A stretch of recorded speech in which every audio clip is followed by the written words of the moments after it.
All right, what's going on, guys?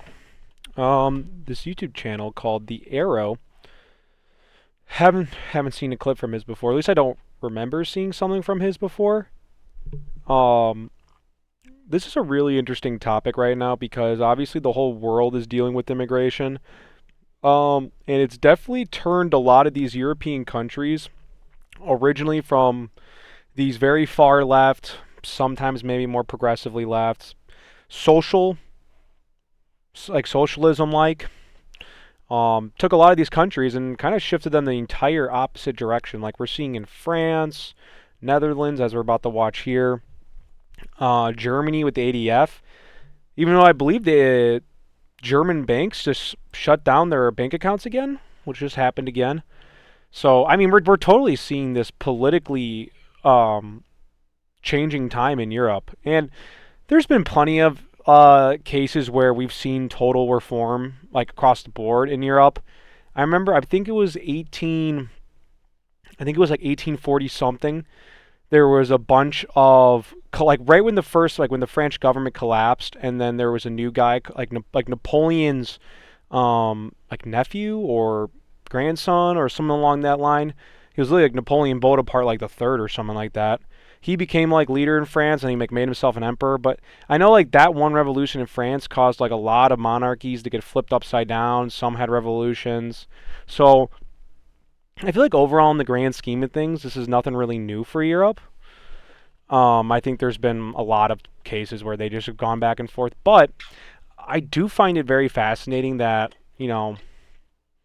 we've seen over the last, easily since, the last 10 years of countries who are very one way. Now we're seeing a complete switch. And I always just find it fascinating, like how, because I'm obviously not in the Netherlands. Clearly, you can tell. I'm not really in the Netherlands. So I don't really know um, what exactly goes on over there. A few years ago, no one would have believed that this man would become the top political leader in the Netherlands. He's like their Trump, I It's believe. Geert Wilders. Or their In November Trump. 2023, his I don't party know if was he the most actually is. voted in the general elections. And to achieve that, he said things like these. Woke is over. Multiculturalism and mass immigration has proven to be a total failure. The majority of the Europeans are very clear in what they want. They want secure borders. They want an end to mass immigration. They want us to expel illegal aliens and criminals from our countries. The fact that that sentence right there has now become politicized, for me, I think is mind-boggling. Like, there's so many different twists that people want to do, and you can waste your time all day arguing with that.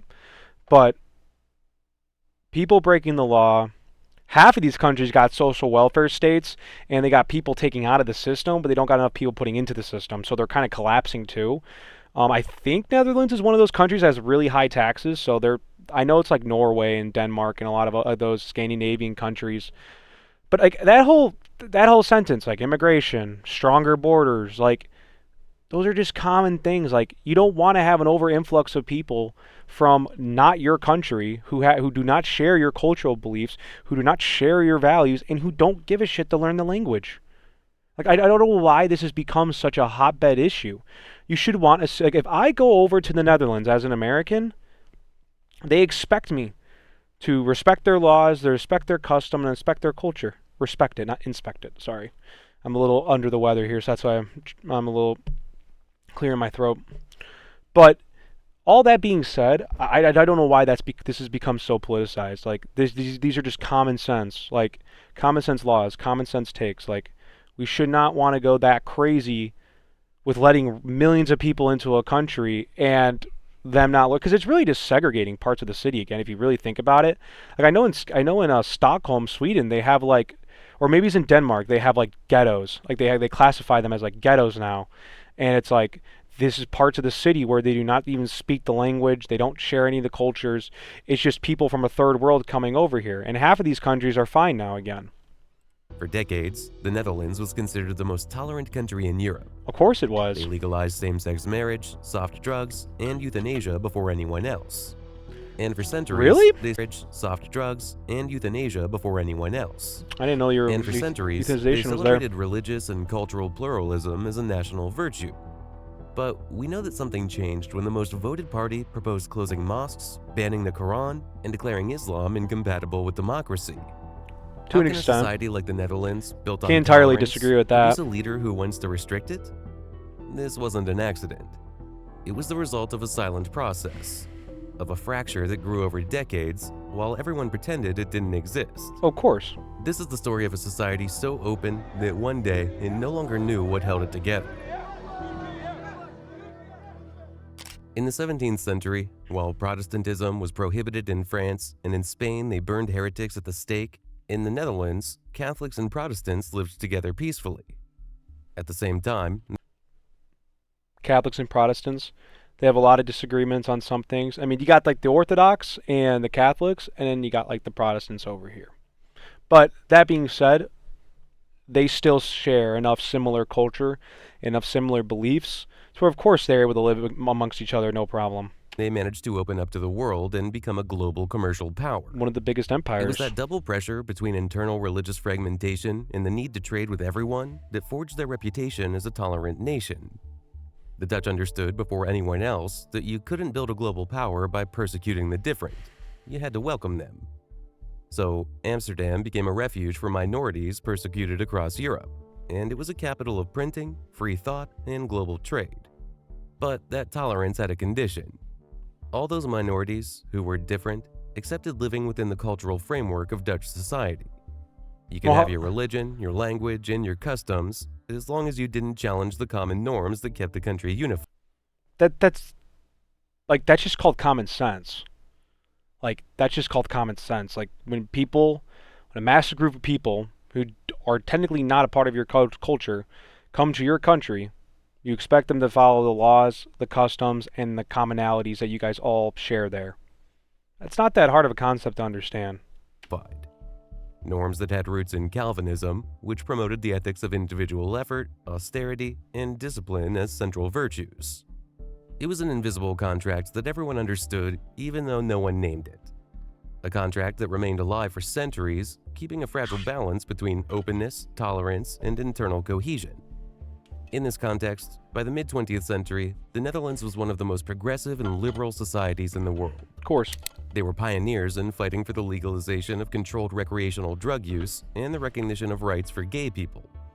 But despite this climate of freedom, something began to break. In the 1960s, the Dutch economy was booming. Unemployment was below 2%, the country was growing rapidly, exporting and modernizing, but it didn't have enough workers to sustain the growth. So they imported. It didn't have people to do the Bring hardest, them most all repetitive, over. and poorly paid jobs. To solve this problem, the government signed a series of bilateral Immigration. agreements with other countries.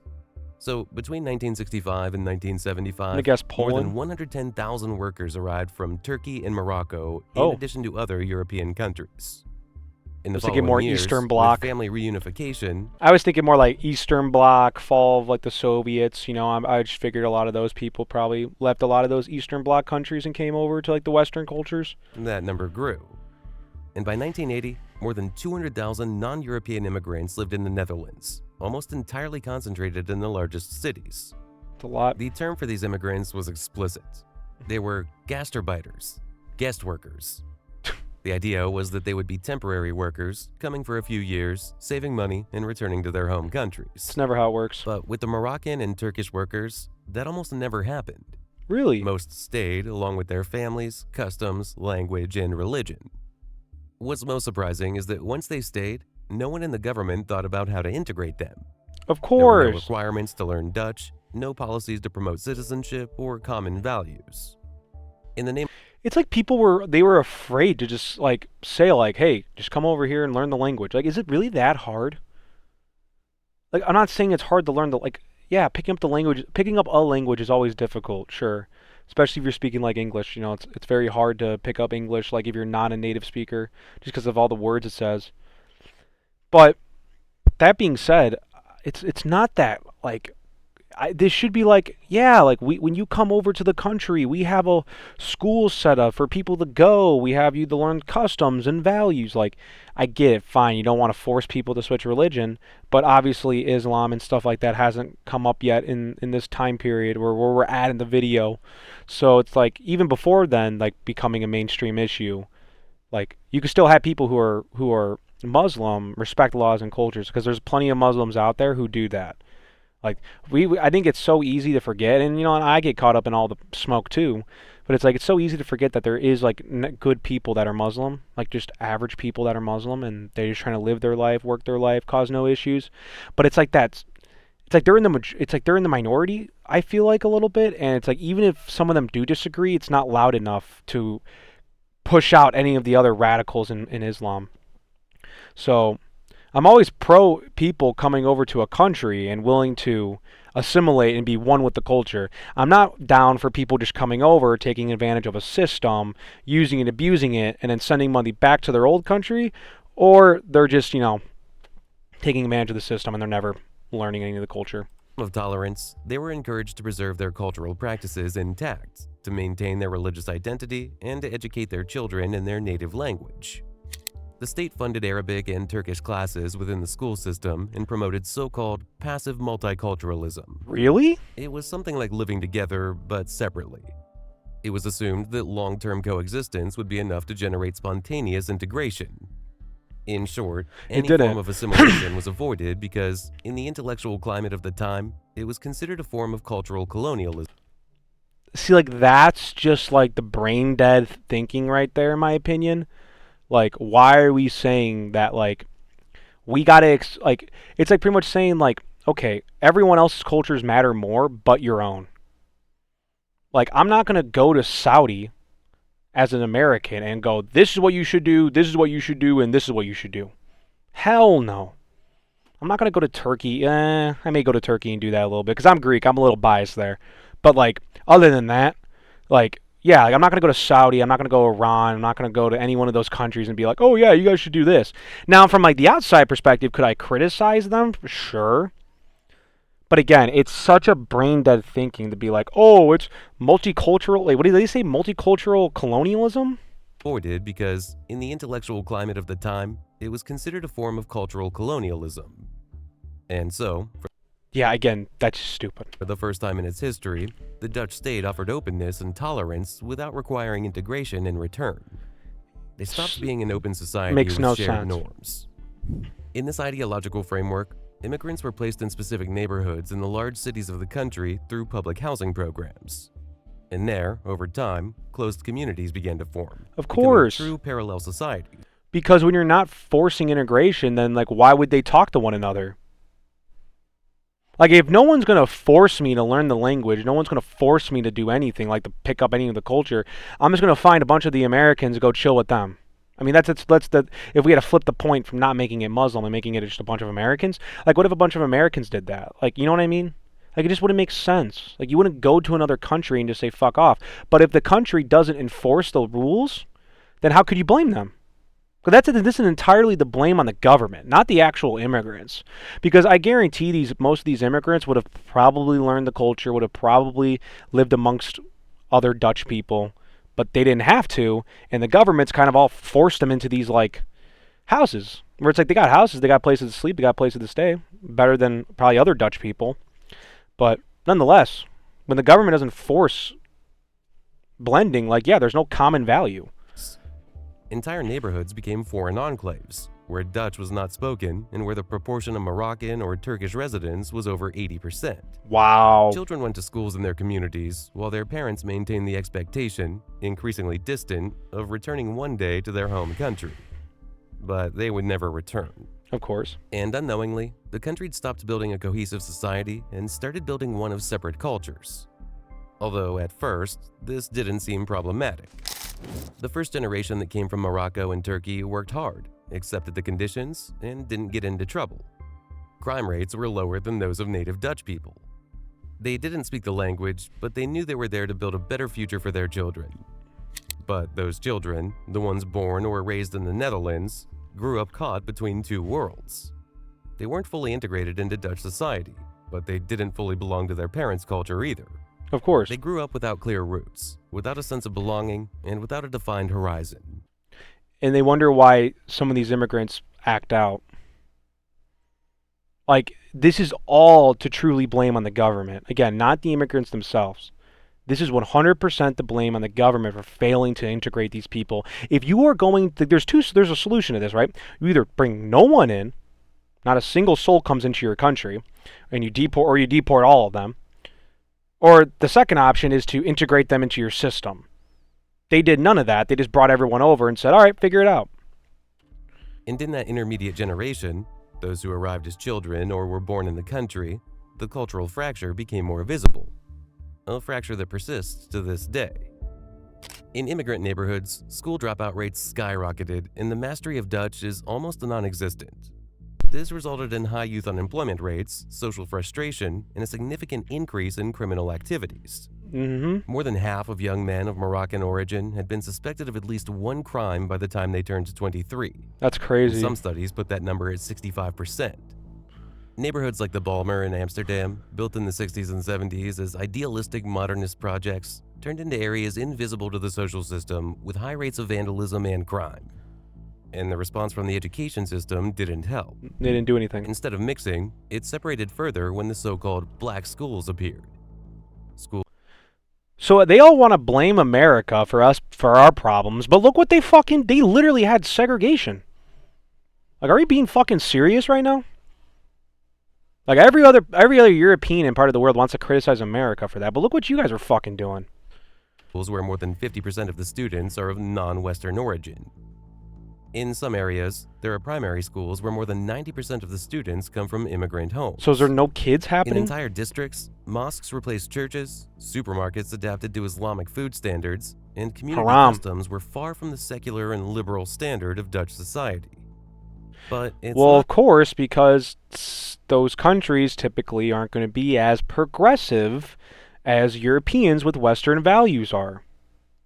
But progressives and like leftist new lunatics like to forget that happens. Like these leftist lunatics forget that you got more in common with a conservative or a right-leaning person than you do like some of these immigrants. And they just don't see that. They view the conservative or right-leaning individual as like the radical and the immigrant as the peacekeeper. Just a difference in language or religion. It's a difference in cultural values. According to a 2014 study by Berlin Social Science Center, 65% of Muslims surveyed in Western Europe, including the Netherlands, believe that religious rules of Islam should take priority over the laws of the country. Like, again, are we really surprised by any of that? Like, in their Quran, it says that they're able to lie. So I don't know why, like, people are surprised that they would rather follow Sharia law over anything else. Because, like, that's just how it is. Like, they're more religiously...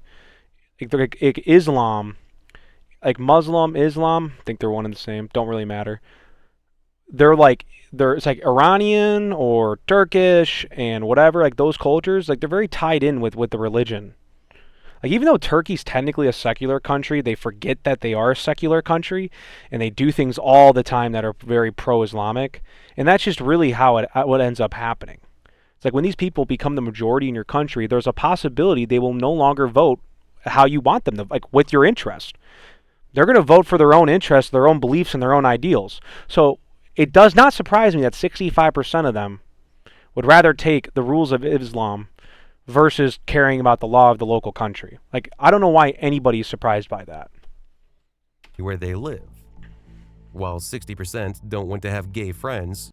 Yeah, so like that's another tough one for liberals that they don't want to accept, that like there's a chunk of Muslims that would throw a gay person off a building. Like, that's what they literally did in the Middle East. Now, again, that's not every single one of them, and I want to make that very clear. Like, it's very easy to take what I'm saying and turn it into hate, but, like, again, like, there's just some things that are just, like, common sense, and, like, things that are going on and they're happening, and no one's talking about it. And if they are, they're getting heavily criticized. Like, there's just some things that are just, like, yeah, like, they don't like gay people in Islam. Not saying Christianity technically is all clear and in Christianity, like, you know, like we all know at the end of the day with Christianity, like it's a sin to be gay. But there's a lot more forgiveness with that. And it's like, at the end of the day, I don't see Christians like tossing gay people off of buildings. 47% say they can't trust Jews. That number, okay, that I understand a little bit more, and I'm not even trying to get like cancel or anti-Semitic here because I'm not. But that a lot of Christians and the Muslims actually probably share that. And I think actually definitely more the past few months and years, especially in America, we've definitely seen that number probably change too. And 53% believe that the West wants to destroy Islam. These are not minor disagreements. They're deep. The West wants to destroy. So wouldn't it make sense for them to populate Western countries and take over them so that doesn't happen? Like, you got to think, most of Western Europe isn't having kids, and America. Like, no one's having kids. Like, there's a credible low birth rate amongst white Europeans. And at the end of the day, like, I mean, I personally blame the governments for that because it's so financially hard for people to have kids now. And even then, like, you can talk about the dating between men and women and how, especially in the lower generations or Gen Z, it's like practically non-existent. That is very true. Like, there's some weird social things that are going on with Gen Z, but overall, like if you want to add the low population birth rate in Europe, like, that's not like countries aren't doing anything to address that. Like, I don't know why countries just don't have programs and they don't set things up. It's like, okay, we'll just give you money to have kids. Like, that's how I view it. Like if you want to promote families, provide infrastructure, provide jobs, provide opportunity, fix inflation. Like, and that is part of like the social. I believe part of the social welfare state is like we all think about like Medicare and retirement, and this goes for all these countries too. Like, we care about all these like old person things, but then like we forget that young people also need help to start families, and especially now if it's financially harder to start a family, I don't know why the government doesn't offer incentives, like getting discounts if you get married, and getting a little check here. Like the government promotes like single families more than they do like working families. Destroy Islam. And I'm sure it's the same way in the Netherlands. These are not minor disagreements. They're deeply different worldviews, and often incompatible ones. It's not that hard to understand that Western ideology and Islam are a little bit incapable of working together. Like, it's not that hard. It's just some honest truth, and a lot of people don't want to accept that. And this can be seen in specific situations. Public pools with gender-segregated hours, pressure on girls to wear a veil. Wait, what? And teachers facing cultural authority challenges in their own classrooms. None of that should be going on in the Netherlands. Like, you are a Western culture country. Like, you should not be conforming to these ideals. And that's what I don't understand about these people. In some neighborhoods, religious codes become parallel norms that compete with the authority of the state. No, that's wrong. Because those who uphold them see themselves as part of a community with their own rules, living inside the Netherlands. Yeah, they're not necessarily not a part of its it. Culture. And this cultural fracture also destabilized the country's economic system. Unemployment among people of Moroccan or Turkish origin is more than twice that of native Dutch citizens. Wow. And more than 40% of Moroccan households rely entirely or partially on state aid. So if the government just decided tomorrow not to give these people money, what happens? So are the half of these people just not working too because they're making a paycheck? Like, I view that, like, you're giving 40% of money, like, or whatever. What did they say 40% of immigrants are? 40% of Moroccan households rely entirely or partially on state aid. I view that all as like you can give that to young people to start families and have more Dutch babies. Like, I'm not Dutch. I'm Italian and Greek. And even then, I'm an American. So, I'm not even like a Dutch person. I'm just saying, like, wouldn't you want more Dutch babies in your country? I'm not even talking about the skin color. I'm just saying, wouldn't you want more Dutch babies with values that you have? Like, that just doesn't... Like, so if young people aren't having kids, but yet you're giving money to immigrants, why don't you give money to the people who actually need it in your town and in your local cities? Like, your citizens, wouldn't they need the money over immigrants, right? Especially if they're paying into the system? The pressure on the system is huge. More spending on education, more strain on the healthcare system, of course, and more investment in public security. These social welfare states fall apart because of this. this. Continues, the Dutch welfare state model could become unsustainable in Boom. certain regions. Because a society cannot sustain itself if a significant portion of its population fails to integrate into the labor market, but still depends on the system that others fund. Added to all of this, the real underlying problem is that for decades, no one wanted to see what was happening. They all The ignored it. model worked as long as no one questioned it. Of course. The economy grew, the cultural elites maintained their moral authority, and As long as everyone's making money, the elites don't give a fuck about this issue. They can build up their gates, their private cities. They don't care. They want the common folk to deal with this issue. That's why you'll notice like people who are like average everyday Joes are probably getting more angry about this than what, the rich people are. troubled neighborhoods were off the radar. Which you would think rich people wouldn't want this shit, right? Like you would think. The consensus was to avoid cultural confrontation. Center-left and center-right everyone's parties afraid to tacitly agreed to keep the immigrant just issue be out real. of electoral debate. It shouldn't become a political tool, it shouldn't polarize the country, and above all, it shouldn't fuel racism. Multiculturalism was a moral mandate, and any criticism was interpreted as a form of intolerance. And that's what's wrong. The media, in line with this moral consensus, Like if you're pretty much saying that you can't criticize problems, then like how do you address the problem? Like you're pretty much saying that like, yeah, like if there's some known issues with immigration, especially with your culture, like how just everything's not working, but you can't call it out, how do you expect change, or how do you expect people to fix it? You're just gonna get everyone internalizing these problems, and then you're just gonna be don't be surprised one day when everyone just flips the fuck out and they go completely opposite of what they've been doing. It's what's happening in most of Europe right now. prioritized positive stories of integration, while the worrying data about school dropout rates, youth unemployment, or violence in segregated neighborhoods were relegated to footnotes. Academics who warned of structural problems were discredited. Public officials who called for a review of immigration policy were displaced or silenced. And citizens who expressed concern were labeled as reactionary or xenophobic.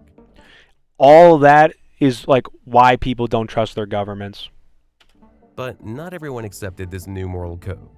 How could you? In 2002, Pim Fortuyn, a sociologist turned politician, broke with that narrative, proposing that the problem wasn't immigration, but the lack of integration. And Of above course. all, the refusal of Dutch society to recognize it. Fortuyn wasn't a right-wing extremist. He was openly gay, a defender of secularism and the welfare state. But he warned that liberal values were at risk, and that political Islam represented a threat to gender equality, freedom of expression, and national cohesion. And he's 100% right. His candidacy grew as an unexpected phenomenon, and with it, the idea that maybe the country needed to talk about what it had been silent about for decades. But on May 6, 2002, 9 days before the elections, Fortuyn was murdered by a radical activist who declared he did it to protect him. Dude, why did I have a feeling that I could just like, if I'm sitting here going, oh yeah, this dude's spitting facts, I'm like, yeah, I should have known that. The elite, someone, big brother, George Orwell, big brother definitely got him. Muslims.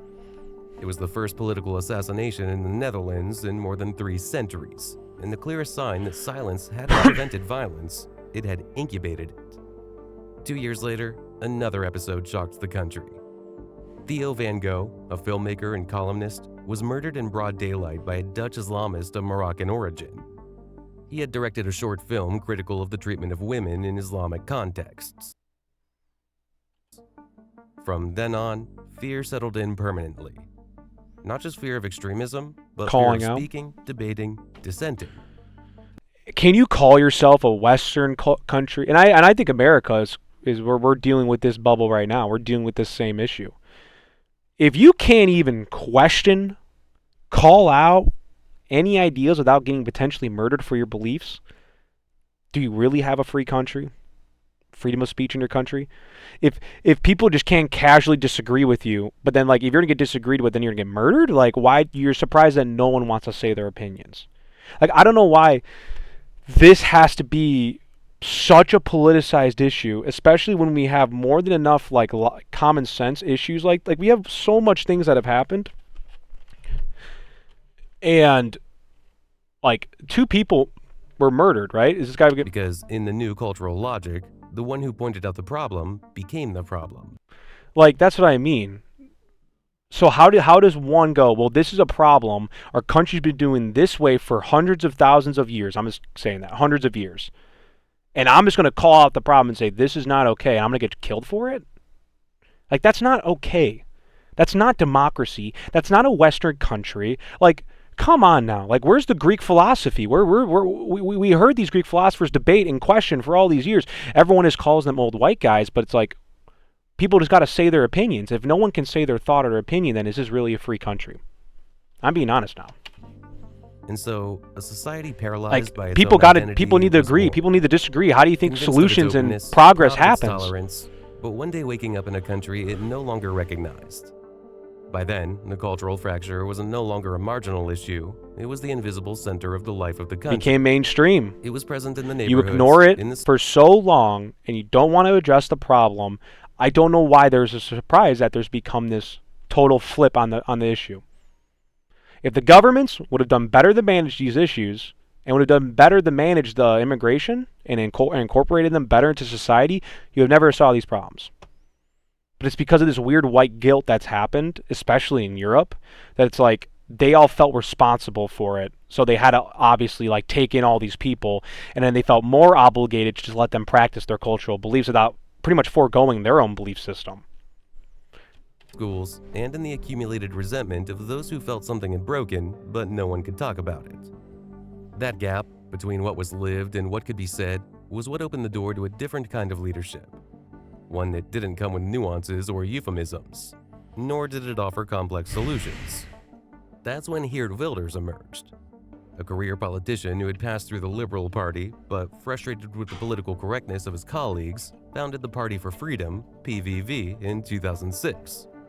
And from day one, the issue was one: Islam. Our culture, which is based on Christianity, Judaism and humanism, is better than the retarded Islamic culture. It's tough to say. Wilders didn't talk about Bro, there's no way he fucking said that. Based on Christianity, Judaism and humanism is better than the retarded Islamic culture. And this is tough to say. Bro, but so it's true. based. Just Wilders called it didn't out talk was. about multiculturalism. He talked about Islam as a totalitarian ideology disguised as a religion. Yeah, 100% He is. called for closing the borders to Muslim countries, closing mosques, banning the Quran. I mean, look at her. Like, I'm not saying the Shah was great in Iran, because he wasn't. Especially because the U.S. loves playing their hands in that shit, and we got to learn to not do that. But, like, seeing, like, Iran before the Islamic Revolution and seeing it after is actually crazy. Like, for the longest time, I always assumed Iran was very just pro-Islamic. Like, regardless, I thought they just always have had that way in life. And then when I saw videos and footage and everything of what they looked like beforehand, I was like, what? It's like America. Like, genuinely, I looked at some photos and videos of I know they had a jazz band called the Black Cats, I believe. And that just pretty much sounds like it's American music. Like, it sounds so similar to us. And that's what really put me in a perspective that, like, yeah, like, the actual people themselves are great people. Like, an Arabian person, like, there is Arabian Christians, there's Armenians. Like, you know, people forget, like, there's plenty of Christians that have lived in that area. There's Iranian Christians. There's also, Iran used to have a different religion beforehand, and it was actually one of the oldest religions in the world. And now it's only a very small minority of people even still practice it. I forgot what it was called. Zoroastrianism? Something along that line. But yeah, no, it's like seeing pictures of Iran before and after, I feel like kind of validates this guy's point even more. Like, what happens when the radicals become the majority in the country, or at least become a majority in voting. Like, that's what really starts happening. That's when it becomes scary. And, like, that's what he's trying to address the problem how it is. But I'm sure he got declaring Islam backlash. incompatible with democracy. Islam preaches hatred, propagates violence, and is barbaric and violent by nature.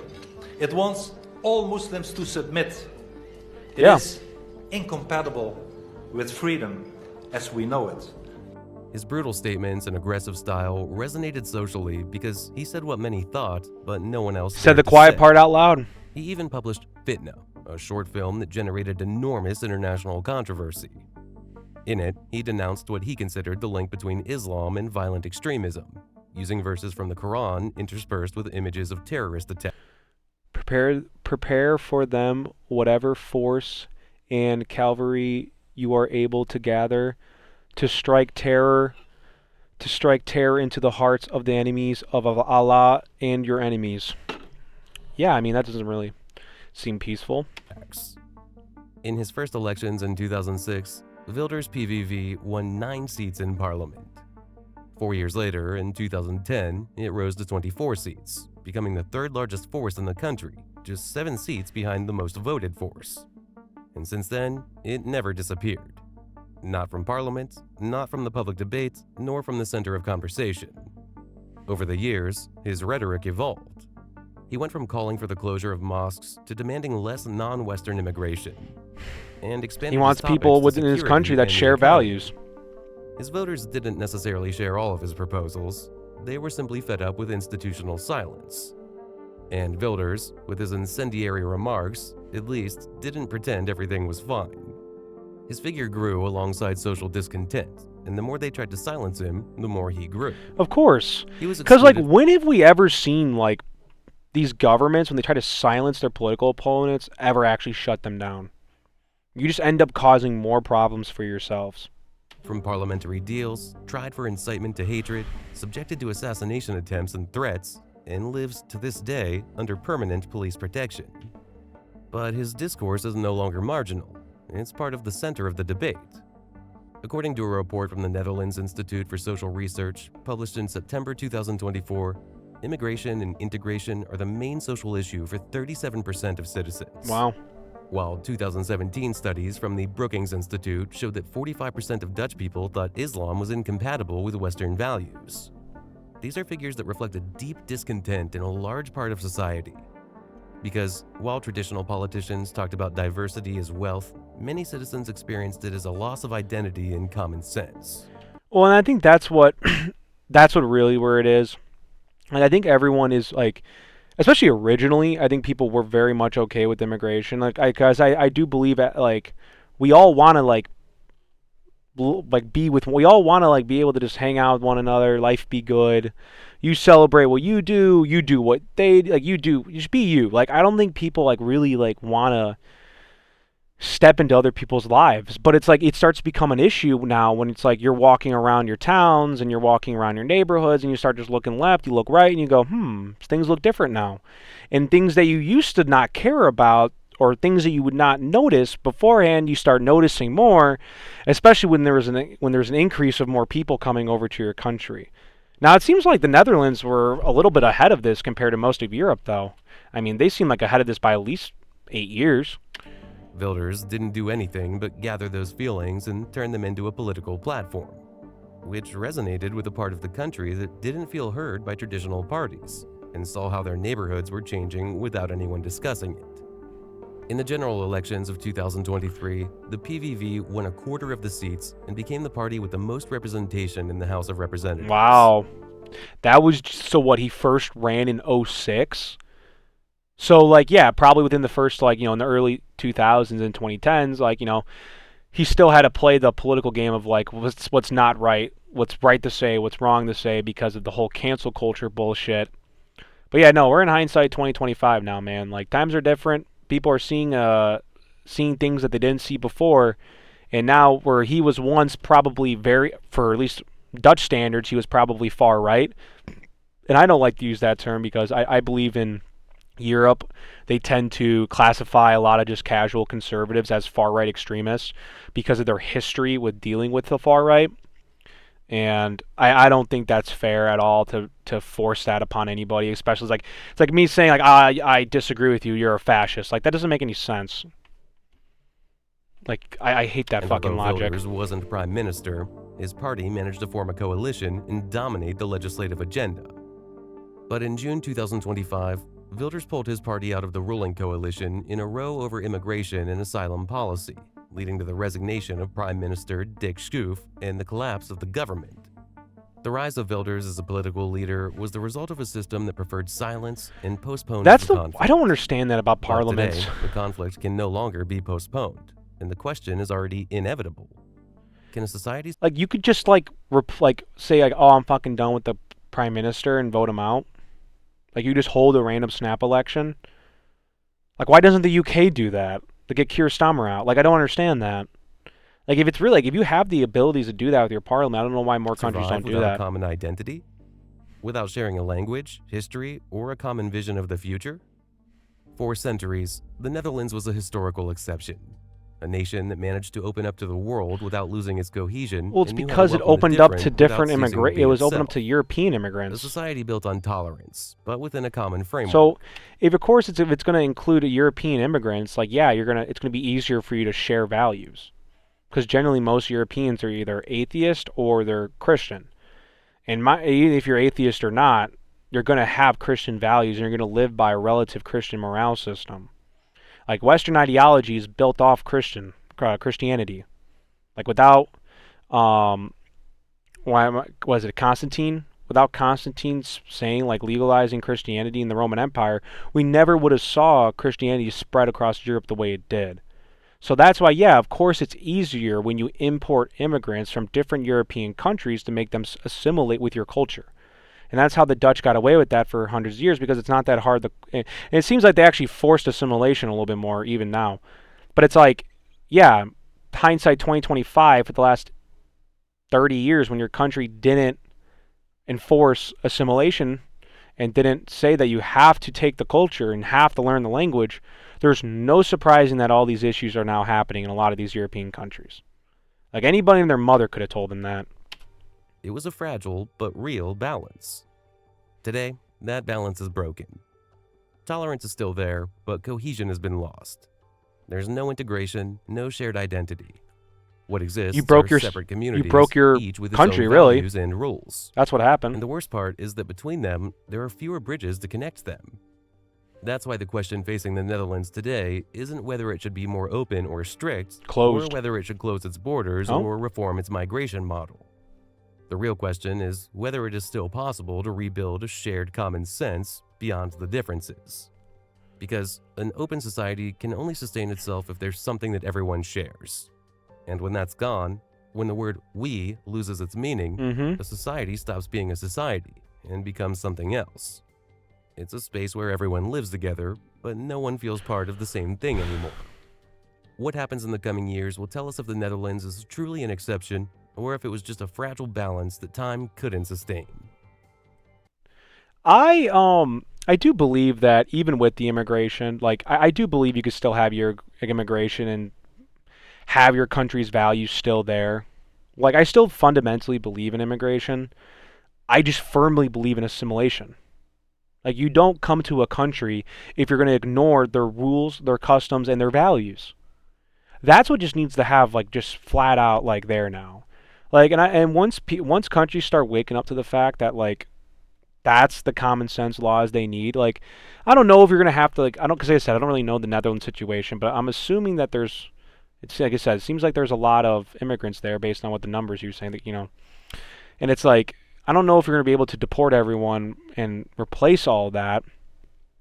So that's why I don't know if deportation's always the answer. Even though, hey, like I'm like in America I'm for deportation, but I don't know. I wouldn't know here. It's really a tough situation because like again, like even in America, like I believe that we can have immigration and it can all work if people pay in the system, if people aren't taking advantage of the system.